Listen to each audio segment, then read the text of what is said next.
उत्सव घुमरा 2024 जो 28तम ये उत्सव रे आज शेष दिन रे बा पंचम दिन रे जोगदबा निश्चित भाव रे मो पाई गोटे सौभाग्यर दिन ये थिला। एवं आज ये उत्सव को देखला पर मते लागिला जे निश्चित भाव रे मु जेते भी जिला को जाइछि जेते भी उत्सव देखी सबुठारु एठी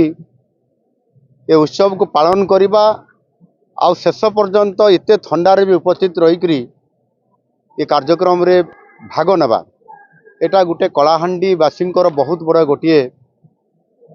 बड़ तांकर बड़ पणियार भावना मुझा देखली। ये संस्कृतिर उत्सव आ ये विकासर भी उत्सव जहाँ मोदी जी भाषा रे विकास भी विरासत भी या को आधार करिकी ये कलाहांडी जिला जो जहाँ की एक वीर प्रसू अनेक बरपुत्र को जन्म देइछि कलाहांडी एवं हजार हजार वर्ष पूर्वर ए कलाहांडी रे मानव सभ्यतार चिन्ह ए कलाहांडी रे अछि जहाँ कि आज मु ताकू एठी लोकंकर सहित मिसिबा भितरे आज निश्चित भाव रे मते बहुत एथिरे अति आनंदित करिछि। आज मध्य ये जिला को विकास बा प्रगति पथर आगु नेबा पई गत वर्ष जमिति मु आसीथिली एक कार्यक्रम रे एवं पाखापाखि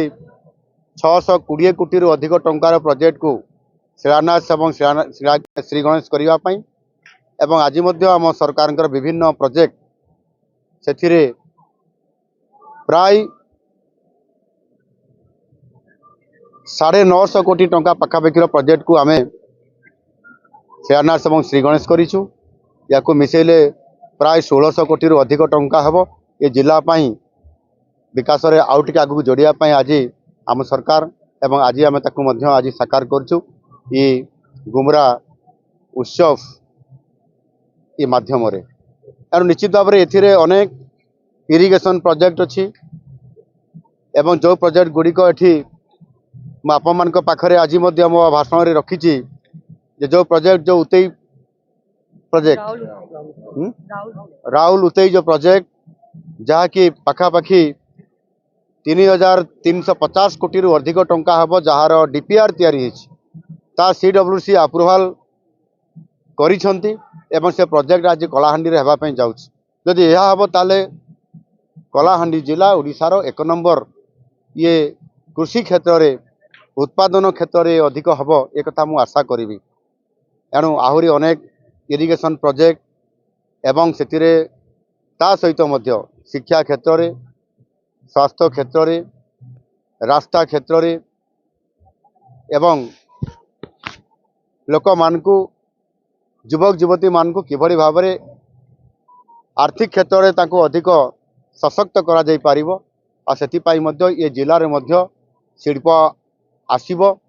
आ सेति पाई आम सरकार Utkarsh Odisha make in Odisha conclave ये संस्करण जो आरंभ करिसंती सेथिरे स्वतंत्रता ये जिला को मध्य दिया जाउछि। आगामी दिन रे मध्य एठी आपनकर कॉटन को बेस करी करी अनेक शिल्प आसीबा पाई ताकर सहित आमर जोगाजोग रहिछि। एणु मोटामोटी भाव में मुझे कहवाई चाहे जे दिन थिला लोक मैंने यहाँ भोकर भोकर भोगल बोली कहते आज समय बहुत परिवर्तन होती कृषि क्षेत्र में आज ये जिला स्वावलंबनशील हो पारी। आगामी दिन में निश्चित भाव में विकास क्षेत्र में समृद्ध कलाहांडी एवं सोनार कलाहांडी ये जिला हम आपाई ये जिलार लोक मैंने परिश्रमी एवं सरकार को सहित मिसिकरी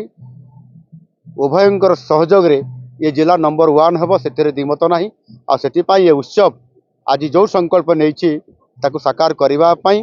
निश्चित भाव में माँ माणिकेश्वरी ये जिलावासी को मध्य आशीर्वाद करुछंती। धन्यवाद।